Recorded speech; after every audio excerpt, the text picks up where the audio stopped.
the studios here at Rupavahini. I'm Charita Minapurarache. And a very good evening to you indeed. I'm Shareen Fatahir. Let's take a look at the headlines.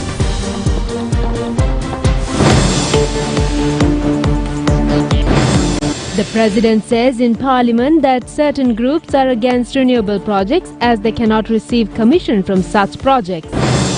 The President expresses hope on the approval of the second loan installment of the IMF today.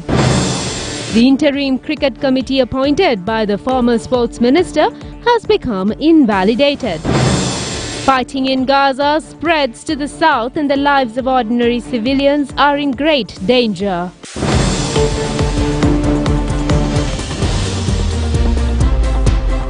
On to those and other stories in detail now, and starting off with the top story. President Ranil Wickremesinghe has assured that while the IT sector of Sri Lanka will now be levied a value-added tax of up to 18%, the increased tax will not be a burden on the industry. Addressing the Parliament today during the debate on the 2024 budget, the President said the proposed VAT will not burden the IT industry as it is an export-oriented industry.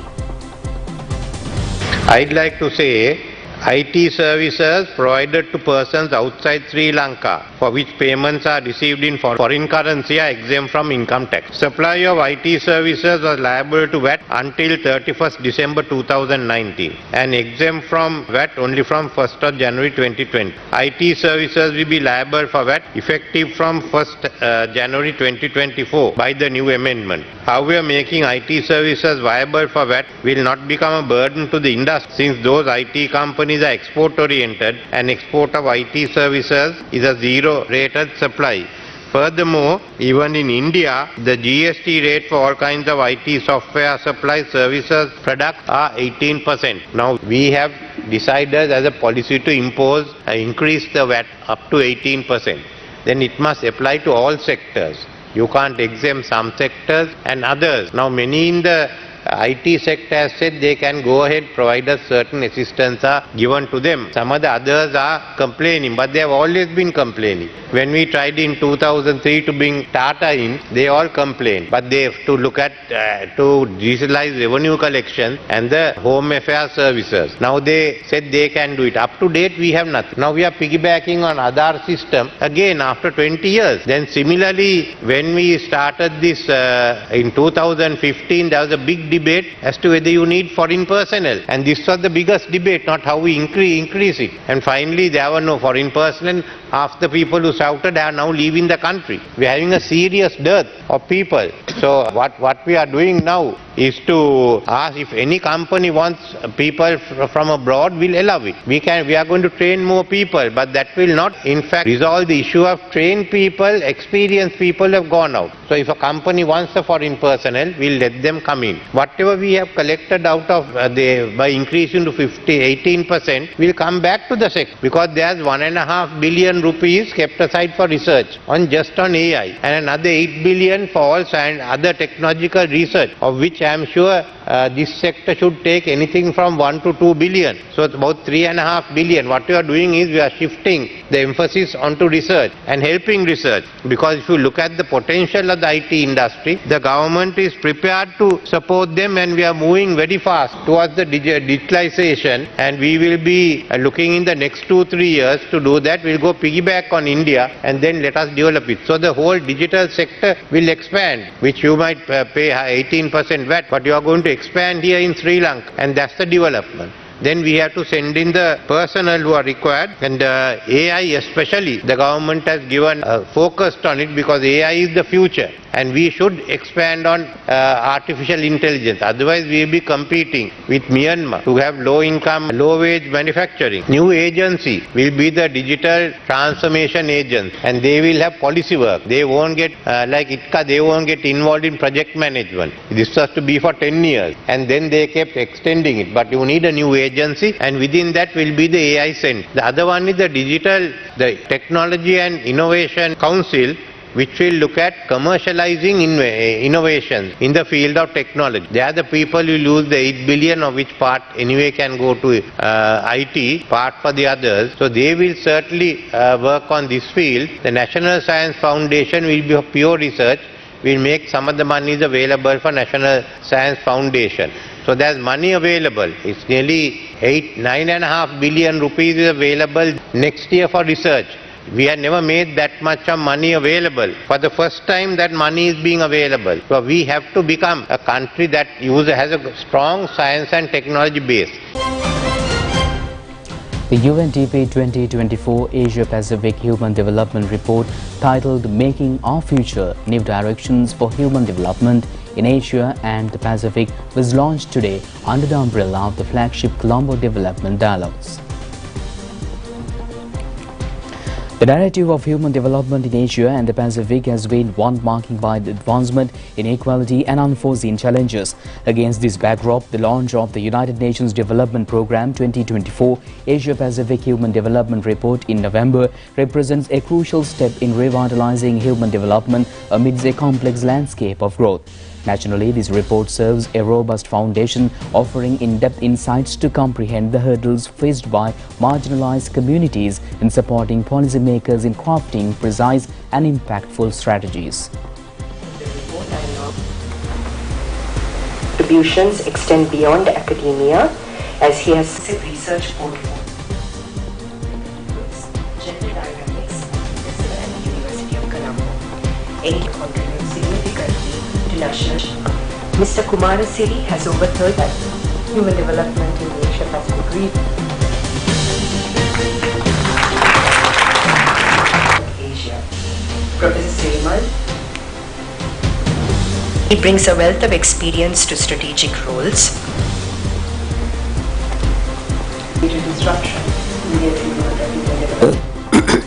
The report itself. I would like to extend my sincere gratitude to UNDP for tireless efforts in compiling this comprehensive report, which once again provide us with valuable insights into the state of human development regionally. It is a demonstration of our shared commitment, understanding challenges we face and finding innovative solutions to address them. During the turbulent times, as the President mentioned, it is abundantly clear that new economic reforms is not merely a choice. It's the only viable pathway towards sustainable growth.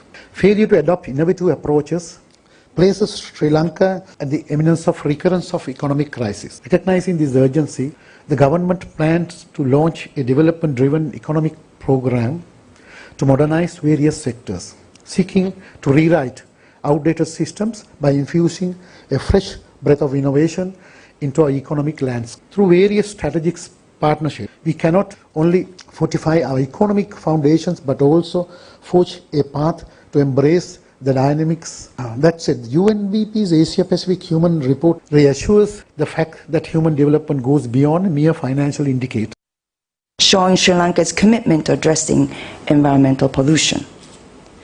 Accelerating the just energy transition and striving for net zero must be an integral part of the country's economic recovery progress, and I know many reforms are happening in this regard.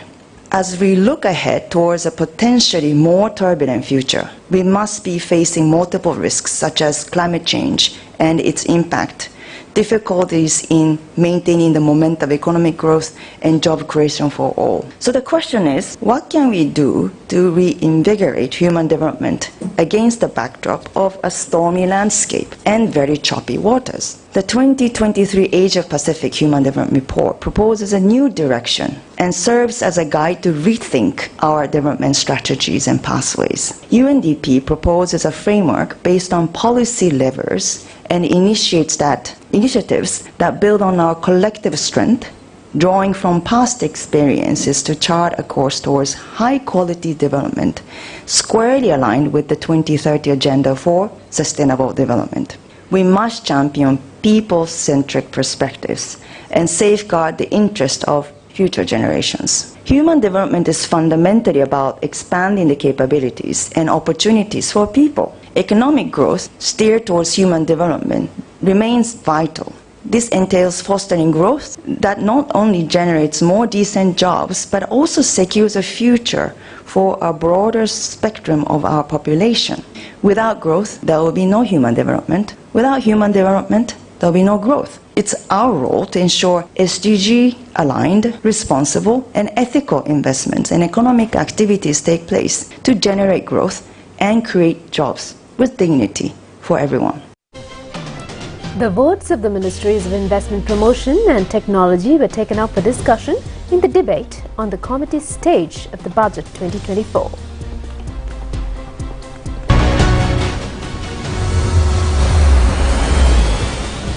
Parliamentarian Iran Vikramanathan said that the reason for not having investments is not due to tax freedom but as a result of the improper implementation of the law.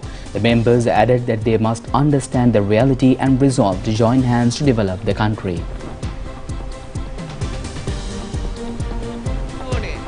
State Minister Kanaka Herath said that according to a proposal made by the President in the budget of 2023, all state service payments will be carried out via online by March of next year. A pilot project in this connection has already commenced with the selection of 14 institutions.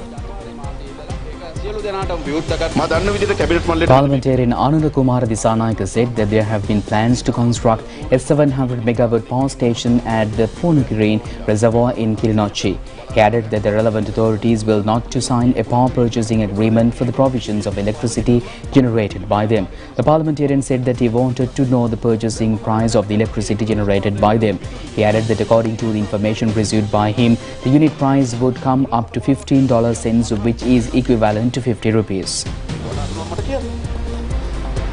Minister Kanchana Wijesekara said that parliamentarian Anura Kumara Disanayake has commenced on purchasing electricity generated through solar power for 50 rupees.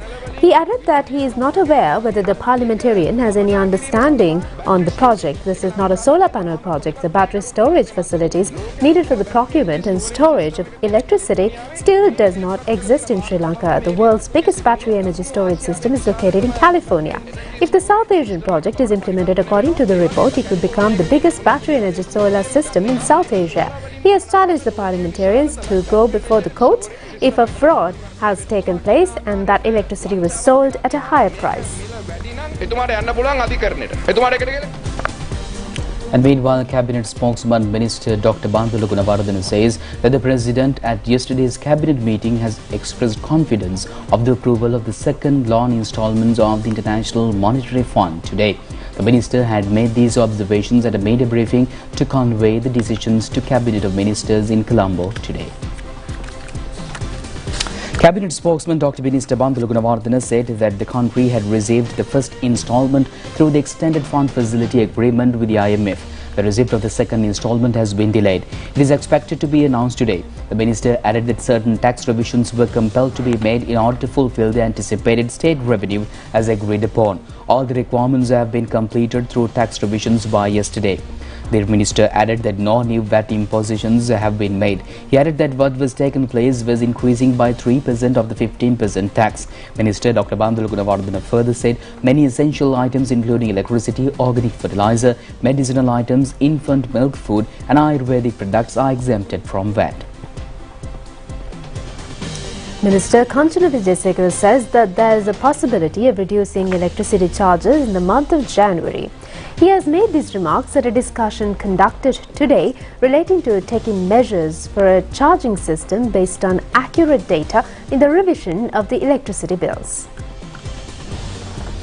Minister Kanchana Wijesekara said that the next revision was proposed to have been carried out in April. He added that, however, the government has taken a decision to pass the benefit of the current development to the consumer. The minister further said that, therefore, they hope to conduct another price revision in the middle of next month. The minister also said there is a possibility to further reduce electricity charges, but stopped short of becoming more optimistic. The relevant data will have to be provided by the CEB. Thereafter, the relevant groups will have to work with the Public Utilities Commission. Sports Minister Harin Fernando has decided to invalidate the Cricket Interim Committee appointed by former Sports Minister Roshan Ranasinghe. The minister, issuing a Twitter message, says he had signed the Gazette notification to cancel the appointment of the Interim Committee. The sports minister says the interim committee will be cancelled with the intention of the removal of the ban imposed on Sri Lanka cricket.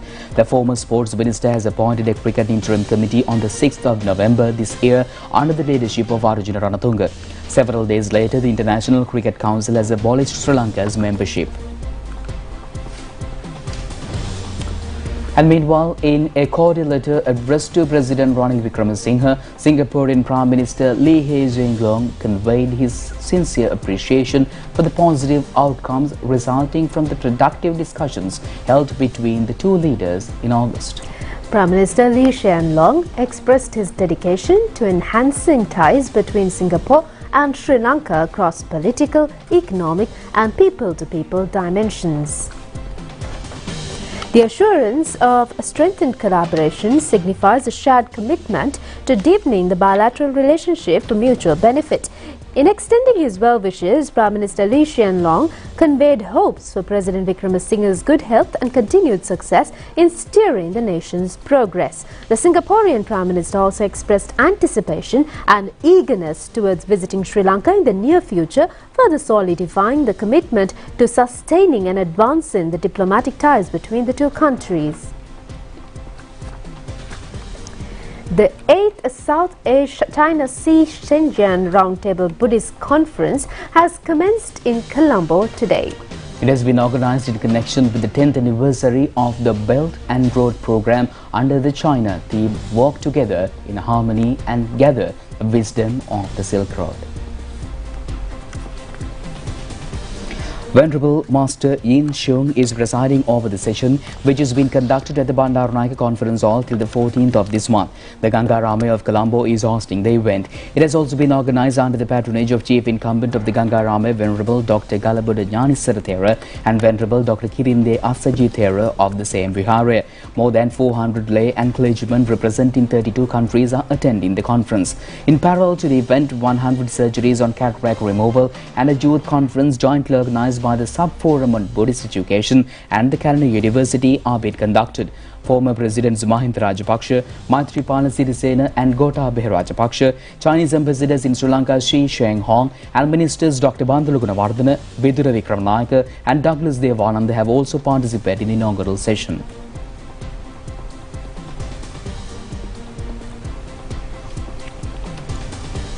A series of island-wide seminars to enlighten on the budget of 2024 is presently being conducted.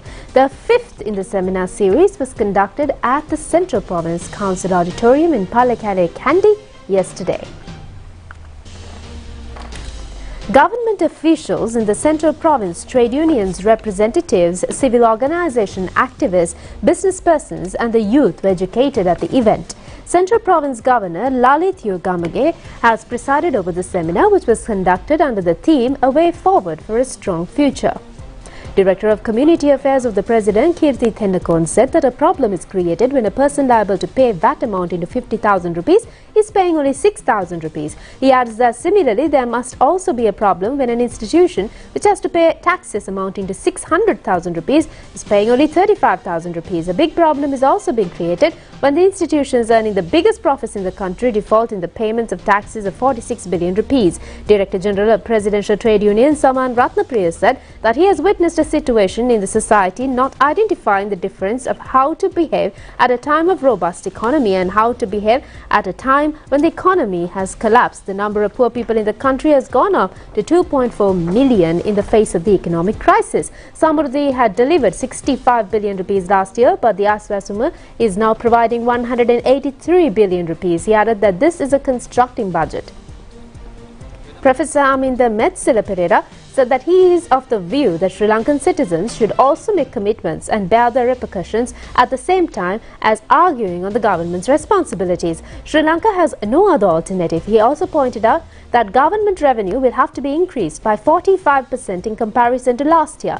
The main strategy for increasing government revenue is taxing, which is a burden on the people. Presently, only a small group is paying taxes. There's a large population which do not pay taxes. He added that if the tax network of the country is not extended, people will have to bear more harmful consequences. Therefore, enlarging the tax structure is a necessity.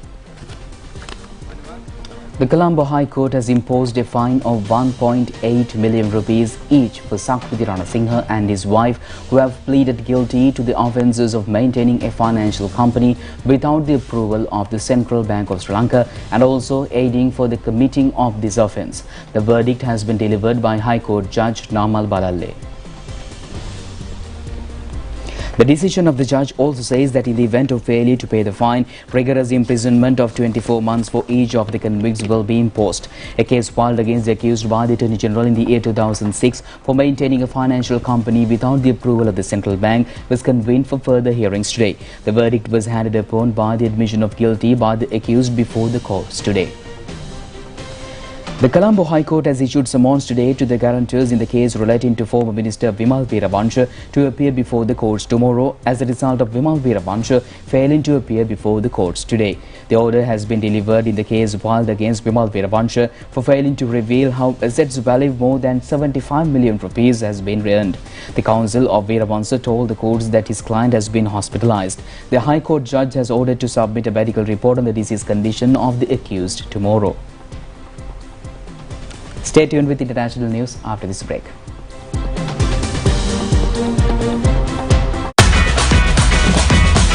Prima Kutumi, Pantamai.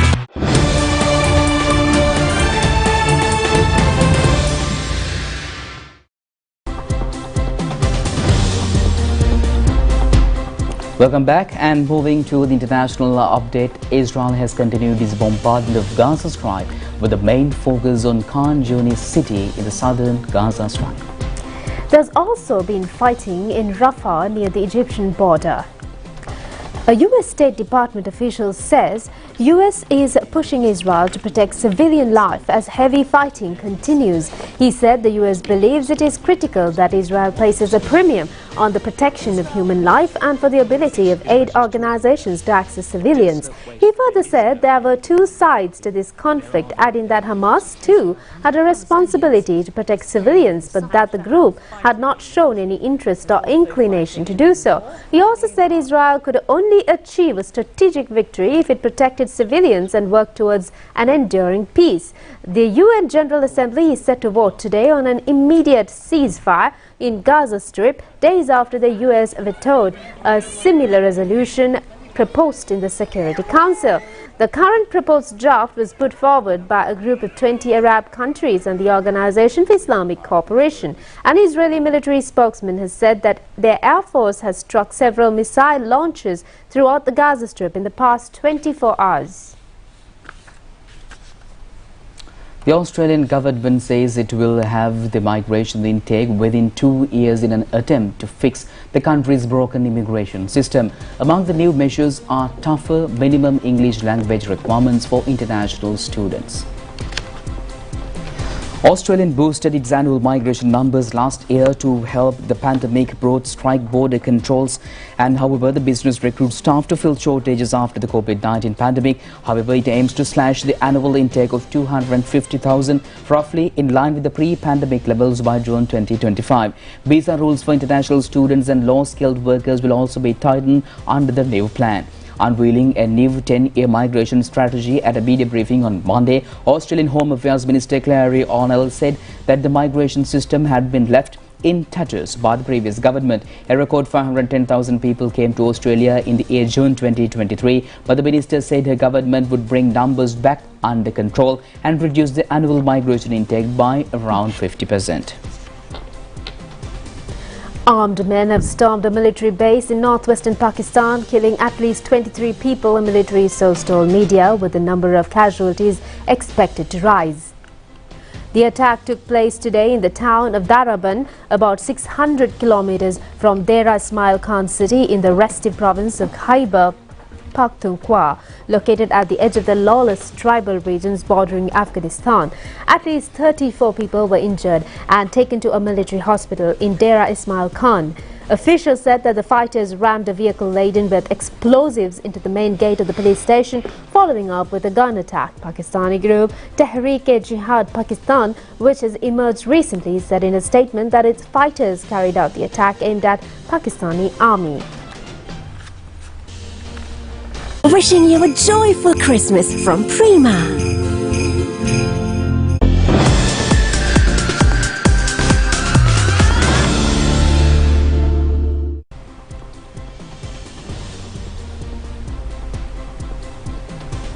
Welcome back with your sports update. And the national level women's matches of the National Youth Services and Rupavahini tournament has initiated yesterday at the National Youth Centre Indoor Stadiums in Maharagama.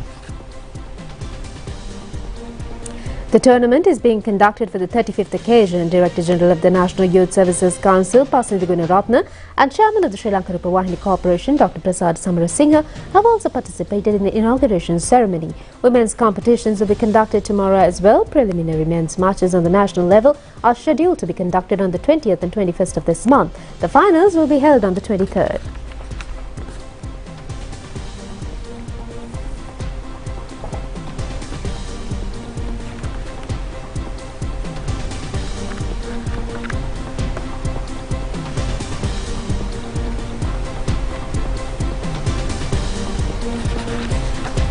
The United Arab Emirates has recorded a groundbreaking victory against Sri Lanka under-19 team in an Asia Cup tournament match which was held in Dubai yesterday. The Sri Lankan team, within the 50 allotted overs, has scored 220 runs with the loss of 9 wickets. Dinura Kalupahana was not out 56 and captain Sinet Jayawardene scored 49 runs. Omid Rahman and Ayan Afzai have taken 2 wickets each. The UAE team has scored 224 runs and reached the victory target at the end of 48 overs and 2 deliveries. Tanish Suri 75, Garuka Sanket took 3 wickets.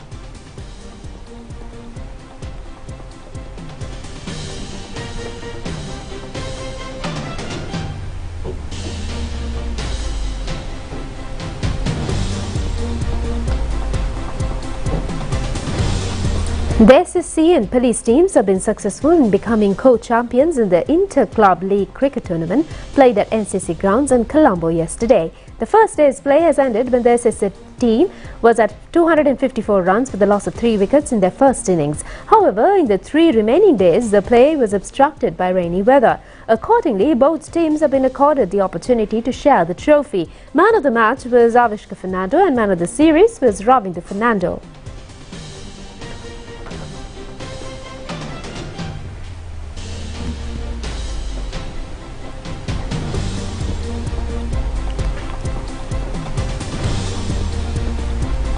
Bhuvaneka Gunatilaka won the men's single championship trophy of the National Badminton Championship Tournament.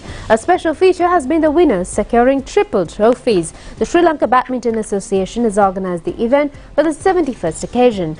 Ranithma Lianage has won the women's singles trophy. Bhuvaneka Gunatilaka and Natasha Gunasekara have won the open mixed double trophy. The women's double championship trophy have been secured by Amanda Alvis and Asara Vijayaratna. The winners in the men's double championship trophy were Bhuvaneka Gunatilaka and Viren Metasinghe. Wishing you a joyful Christmas from Prima. And with that, we conclude tonight's news. Do us just tomorrow at the very same time. I'm Charita, signing off with Sharifa. Stay safe. Good night. Good night.